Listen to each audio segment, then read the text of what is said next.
Justin, gusto pala makausap ng mami mo. I'm sorry, Justine. Aalis na ako. Wait. Ang susunod na programa ay rated PG.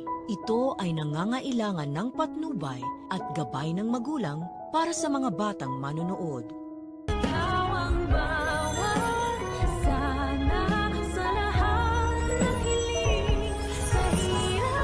Nandyan pa si Sir Pepe. Gagaling siya.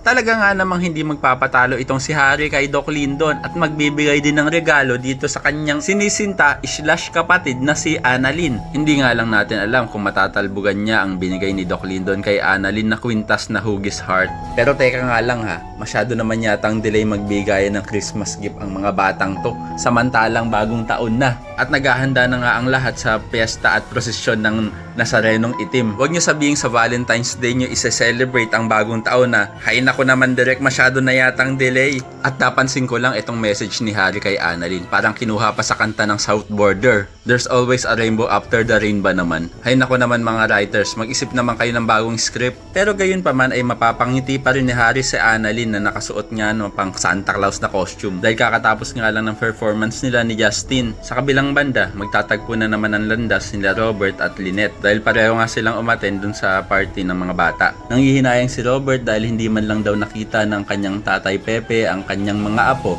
na sila Justin at Annalyn na magkasama. Pero ang paalala ni Lynette kay Robert na hindi pa naman daw patay si Lolo Pepe kaya naman may pag-asa pa rin makita niya ang kanyang mga apo. Pero parang nawawala ng pag-asa itong si Robert at sasabihin niya kung paano daw kung hindi na magising ang kanyang tatay. Samantala, nang makita naman ni Justin ang kanyang nanay Giselle dun sa venue ay parang papaalisin niya pa ito.